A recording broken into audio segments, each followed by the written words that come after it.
Here we are, people. At this time of this recording, it's 5 days to the rematch between Oleksandr Usyk and Anthony Joshua. And I thought I'd do something different this time and make a short review and prediction and give you some different angles to look at and some food for thought. So let's start with the winner of the first fight. Oleksandr Usyk, the former undisputed cruiserweight champion, beat Joshua. In my opinion, as of now, this makes him probably the second best cruiserweight that transitioned to heavyweight after Evander Holyfield. Olympic medal, undisputed cruiserweight champion, and you can only credit Joshua for taking this one. Honestly, he would give all the top heavyweights problems. And it will be exciting to see how this era will play out. He didn't look very pretty against Chisora, but then he beat the heavyweight with the best resume right now in Joshua. This was a spectacular performance.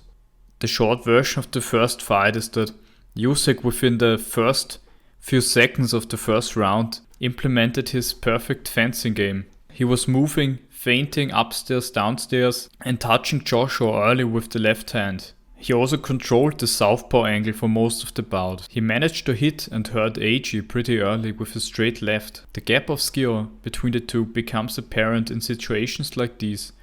Usyk throws a southpaw jab, AJ parries with the wrong hand, and then Usyk just counters him with a hard left. Usyk's boxing IQ is way better than Joshua's. AJ, no disrespect, is more like an athlete. His boxing strengths are his combinations.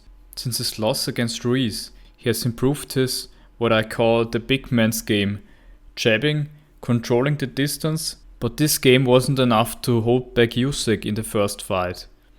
It was good enough to where AG can basically resort to it in this kind of style and he knows he would get through the fight without getting stopped. Maybe this unveils a psychological weakness of AJ.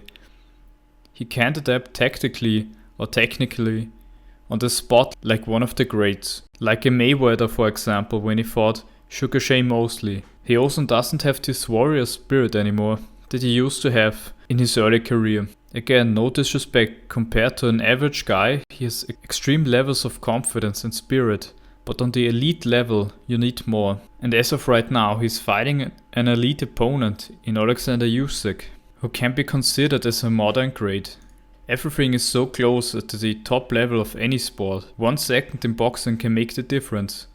Or when Dempsey got hit by a sledgehammer in his fight against Louis Firpo, he falls out of the ring, climbs back, and does what he has to do. He puts his earmuffs on and gets the guy the hell out of there. H needs to prove that he has one of these skills in this fight in order to win it. He can't act like when he was fighting Ruiz. After he got hurt by Ruiz, he looked kind of sorry for himself. In this fight he needs to be in charge and put the hurt on Usyk and get his revenge. Let's look at the positives for AJ in this fight. In one of the rounds he had success with body shots and they seem to have hurt Usyk for a few moments and slowed him down. Bust up Usyk's face with some right hands that he connected. Anthony Joshua is a very hard puncher and he can, if he connects properly, put away Usyk for good. These are some of the things that went right last time. Now he works with Garcia as his head trainer. I say it was a good move to get rid of Rob McCracken. I mean, AJ was losing this last fight against Usyk comfortably and McCracken screams something like, Brilliant boxing AJ from the corner. He's probably a good coach, but AJ can't have only yes men around him. There needs to be a guy that tells him, you need to fix this. And we will see how Garcia and AJ work. He wants to implement a more aggressive strategy, going to the body and so on. This seems to be the best way to get rid of Usyk.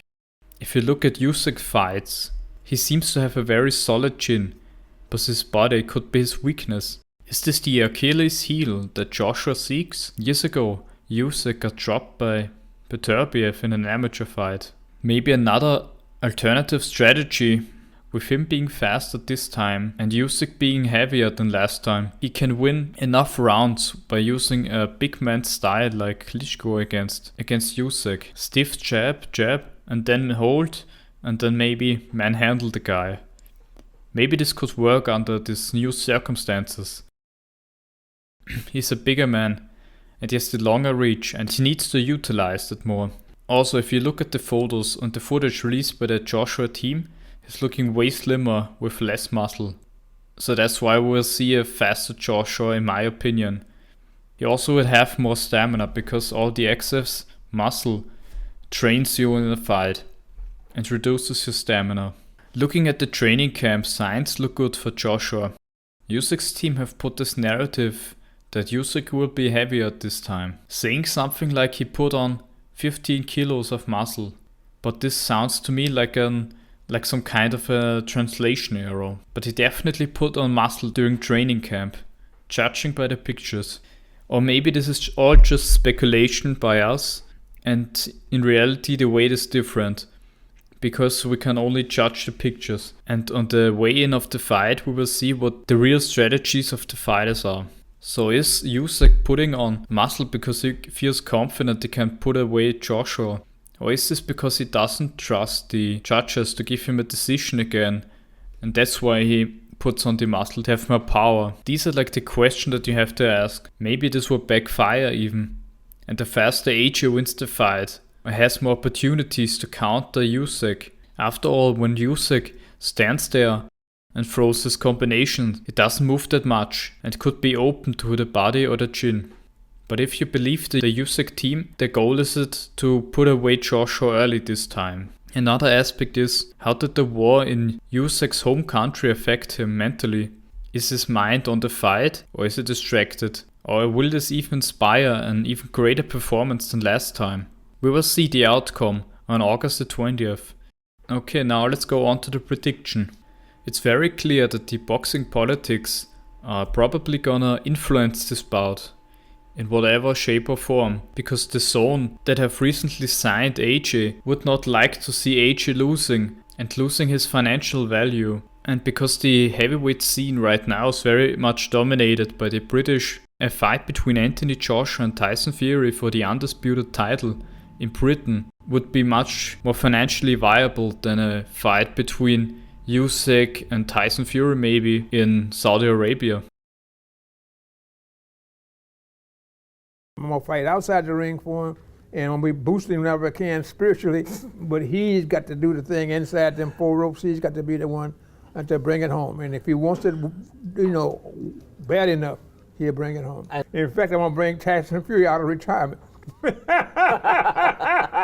But going from a boxing standpoint, I'm gonna say I will go with Usyk stopping Joshua this time around.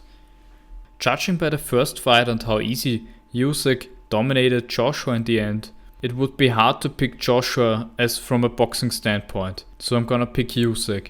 I think Joshua's more aggressive game plan will give him a chance, but in my opinion this will lead to him being stopped, because if AJ focuses on body shots, Usyk will have enough opportunities to counter him. This will be 2 guys going at each other, and I think Usyk will handle the pressure better than AJ.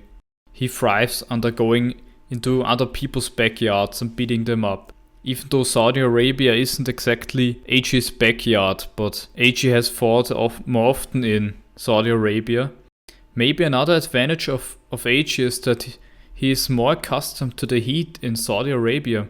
After all, there's an abnormal heat there. And if you're not used to training and fighting there, it can train you tremendously.